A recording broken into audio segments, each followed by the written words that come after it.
ನಿಮಿಷ ಅಲ್ಲ ಸರ್, ಒಂದು ನಿಮಿಷ. ಅವರು 19 ಅಲ್ಲ ಸರ್, ಒಂದು ನಿಮಿಷ. ಅವ್ರು ಕ್ಲಾರಿಫಿಕೇಶನ್ ಅವ್ರು ನನ್ನ ವಿಚಾರಕ್ಕೆ ಮಾತಾಡಲಿಕ್ಕೆ ಹೇಳ್ತಾ ಇದ್ದೀನಿ. 1965 ಇರಿಗೇಷನ್ ಆಕ್ಟಲ್ಲಿ 4 ಅಡಿ 1 ಕಿಲೋಮೀಟರ್ ಅಲ್ಲ ಅವ್ರು ಹೇಳಿದ್ರಲ್ಲ ಆಕ್ಟಲ್ಲಿ ಇಲ್ಲ ಅಂತ. ನಾನು ಆಕ್ಟ್ ಬಂದು ತೋರಿಸ್ತಾ ಈಗ ನಾನು ಆಕ್ಟ ಓದ್ಬೇಕು. ಅವರು ಆಕ್ಟ್ ಓದ್ತಾನೆ ಇಲ್ಲ ಅಂತ ಹೇಳುವಂಗಿಲ್ಲ. ಸುಳ್ಳು ಹೇಳೋದು ಹೆಂಗೆ ಸಭೆಗೆ? 1965 ಇರಿಗೇಷನ್ ಆಕ್ಟ್ ಅವ್ರು ಓದಿಲ್ಲ ಅಂತ ಅರ್ಥ. ಇರಿಗೇಷನ್ ಆಕ್ಟ್ ಓದ್ತಾನೆ ಬಂದು ಮಾತಾಡೋದಲ್ಲ. ಅಲ್ಲ ಮಾನ್ಯ ಶಾಸಕರ ಹೆಂಗಿಲ್ಲ ಅಂತ ಹೇಳಿದ್ರು. ನಾವು ಒಬ್ಬರ ಮೇಲೆ ಕ್ರಿಮಿನಲ್ ಕೇಸ್ ಹಾಕಿದ್ದೀವಿ. ಏಟಾಗ್ಲಿ ಅಲ್ಲ 1965 ಇರಿಗೇಷನ್ ಆಕ್ಟ್ ಇಲ್ಲ ಅಂತ ನಾನು ತೋರಿಸ್ತೀನಿ. ಸರ್ ಒಂದು ನಿಮಿಷ.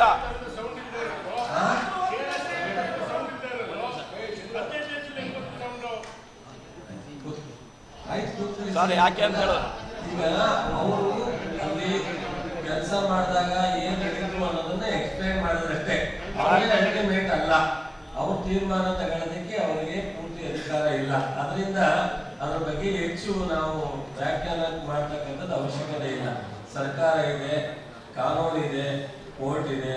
ಸೊ ಅವರು ಒಂದು ಜವಾಬ್ದಾರಿ ಕೊಟ್ಟಾಗ ಏನು ಅಂತ ಅವ್ರ ಅಭಿಪ್ರಾಯ ಹೇಳಿದ್ದಾರೆ ಅಷ್ಟೇ. ಅದಕ್ಕೆ ಯಾಕೆ ಮಾನ್ಯ ಶಾಸಕರ, ಮಾನ್ಯ ಸಚಿವರ ನೀವು ಕರೆಸಿದಂತಹ ಮಾನ್ಯರು ಇವಾಗ ಸಾಕಷ್ಟು ವಿಚಾರಗಳನ್ನ ನಮ್ಮ ಮುಂದೆ ತೆರೆದಿಟ್ಟಿದ್ದಾರೆ. ಸಾಕಷ್ಟು ವಿಚಾರಗಳನ್ನ ನಮ್ಮ ಮುಂದೆ ತೆರೆದಿಟ್ಟಿದ್ದಾರೆ. ಅದೇ ರೀತಿ ನಮ್ಮ ಒಂದು ವಿಪತ್ತು ನಿರ್ವಹಣಾ ಮಂಡಳಿ ಇದೆಯಲ್ಲ, ಅದನ್ನು ಕೂಡ ನಿಮಗೆ ಒಂದು ವರದಿಯನ್ನು ತಯಾರು ಮಾಡಿಕೊಟ್ಟಿದೆ.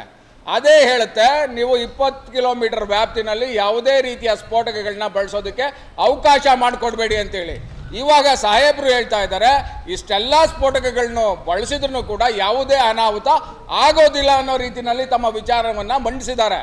ಇದರಲ್ಲಿ ನಾವು ಯಾವುದನ್ನ ನಂಬಬೇಕು, ಯಾವುದನ್ನ ನಂಬಾರ್ದು ಅನ್ನೋದು ಒಂದು ಇದರಲ್ಲಿ ಇದ್ದೀವಿ, ಜಿಜ್ಞಾಸಲ್ಲಿದ್ದೀವಿ. ಹಾಗಾಗಿ ನೀವು ಮೊದಲೇ ಹೇಳಿದ್ರಿ, ನಿಮಗೆ ನೀವು ಮಾತು ಪ್ರಾರಂಭ ಮಾಡಿದ ಮೊದಲನೇ ವಾಕ್ಯನೇ ನಾವು KRS ಸುರಕ್ಷತೆ ಮತ್ತೆ ರೈತರ ಹಿತರಕ್ಷಣೆ ಬಹಳ ಮುಖ್ಯ, ಅದಕ್ಕೆ ನಾವು ಹೆಚ್ಚಿನ ಆದ್ಯತೆಯನ್ನು ಕೊಡ್ತೀವಿ ಅಂತ ಹೇಳಿದ್ರೆ, ಹಾಗಾಗಿ ನಮ್ಮ ಎಲ್ಲರ ಒಕ್ಕಲಿನ ಒಂದು ಒತ್ತಾಯ ಒಂದೇ, ಅದು ನೀವು ಒಂದು ಸುಗ್ರೀವಾಜ್ಞೆಯನ್ನು ಹೊರಡಿಸಿ KRS ಸುತ್ತಮುತ್ತ ಮತ್ತು ಜನಜೀವನವನ್ನು ಕಾಪಾಡೋದಕ್ಕೆ ಒಂದು 20 ಕಿಲೋಮೀಟರ್ಲಿ ಸಂಪೂರ್ಣವಾಗಿ ಶಾಶ್ವತವಾಗಿ ಒಂದು ಗಣಿಗಾರಿಕೆಯನ್ನು ನಿಲ್ಲಿಸುವಂಥ ಒಂದು ಆದೇಶ ಆಗಲಿ. ಈ ಟ್ರಯಲ್ ಬ್ಲಾಸ್ಟ್ ಅನ್ನುವಂಥ ಒಂದು ಗುಮ್ಮನ ದಯವಿಟ್ಟು ನಮ್ಮ ಮೇಲೆ ತರಬೇಡಿ. ವಿಜ್ಞಾನಿಗಳು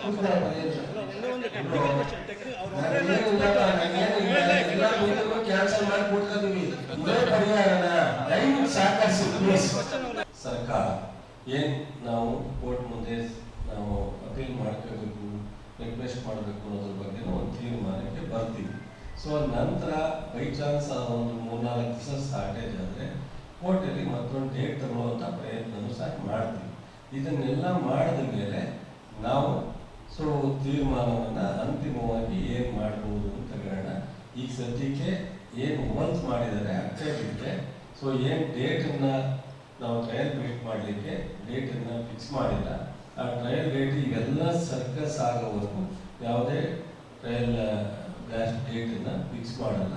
ಸ್ವಲ್ಪ ತಾವು ಸಹಕರಿಸಬೇಕು. ಮತ್ತು ನಾನೇನಾದರೂ ಅವಶ್ಯಕತೆ ಬಿದ್ದು ಮೀಟಿಂಗ್ನ ಕಾಲ್ ಮಾಡಿದ್ರೆ ಬೆಂಗಳೂರಲ್ಲಿ CM ಜೊತೆಲೋ ಅಥವಾ ಟೆಕ್ನಿಕಲ್ ಆಗೋ ಒಂದನ್ನು ದಯಮಾಡಿ ನೀವು ಯಾರಾದರೂ 5 ಜನ ಸೊ ಜಿಲ್ಲಾಧಿಕಾರಿಗಳಿಗೆ ನೇಮ್ ಕೊಡಿ.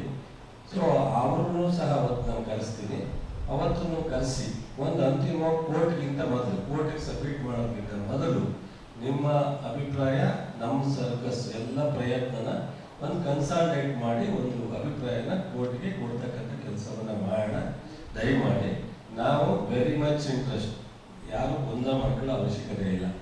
ನಮಗೆ ಈ ಆರ್ಥಿಕ ಪರಿಸ್ಥಿತಿನೂ ಮುಖ್ಯ ಅಲ್ಲ, ಅಥವಾ ಯಾವ ವೈಯಕ್ತಿಕವಾಗಿ ಗಣಿಗಾರಿಕೆ ಮಾಡೋದು ಮುಖ್ಯ ಅಲ್ಲ, ಮತ್ತು ಯಾರೋ ಅವರಿವರು ಅಲ್ಲಿ ಇಲ್ಲಿ ಹೇಳ್ತಾರೆ ಅನ್ನೋದು ಮುಖ್ಯ ಅಲ್ಲ.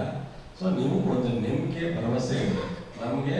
ಈ ಜಿಲ್ಲೆ ಡ್ಯಾಮು ಒಡೆಯಲು ಮಾಡಿದಂಥ ಡ್ಯಾಮ್, ನಾವು ಮತ್ತೊಂದು ಡ್ಯಾಮ್ ಕಟ್ಟಕ್ಕಾಗಲ್ಲ ಅಂತ ನಿಮಗೂ ಗೊತ್ತು, ನಮಗೂ ಗೊತ್ತಿದ್ದಾರೆ. ಆ ಡ್ಯಾಮನ್ನು ಸೊ ಯಾವುದೇ ಸಣ್ಣ ಡ್ಯಾಮೇಜ್ ಆಗಲಿಕ್ಕೂ ಬಿಡುವಂಥ ಪ್ರಶ್ನೆನೇ ಇಲ್ಲ, ಅದರ ಉದ್ಭವನೇ ಆಗಲ್ಲ. ನಾವು ಅದಕ್ಕೆ ನೀವು ಯಾರು ಸಹ ದಯಮಾಡಿ ಉದ್ವೇಗ ಆಗೋದು ಬೇಡ, ಆತಂಕ ಆಗತಕ್ಕಂಥದ್ದು ಬೇಡ. 100ಕ್ಕೆ 100 ನಿಮ್ಮೆಲ್ಲ ಆಸಕ್ತಿಯನ್ನು, ಇಂಟ್ರೆಸ್ಟನ್ನು ಪರಿಸ್ಥಿತಿನ ಅರ್ಥ ಮಾಡ್ಕೊಂಡು ಒಂದು ತೀರ್ಮಾನಕ್ಕೆ ಬರೋಣ. ಸಾಧ್ಯವಾದ 15 ಒಳಗಡೆ ನೀವೆಲ್ಲವನ್ನೂ ಕನ್ಸಾಲಿಡೇಟ್ ಮಾಡಿ ಕೋರ್ಟ್ ಮುಂದೆ ಹೋಗೋಣ. ಆಗಲಿಲ್ಲ ಅಂದ್ರೆ 15ಕ್ಕೆ ಈ ಥರದ್ದೆಲ್ಲ ಪರಿಸ್ಥಿತಿ ಇರೋದ್ರಿಂದ ಒಂದು ಮತ್ತೆ ಟೈಮ್ ತಗೊಂಡು ಮಾಡೋಣ. ದಯಮಾಡಿ ನೀವೆಲ್ಲರೂ ಸಹಕರಿಸಬೇಕು.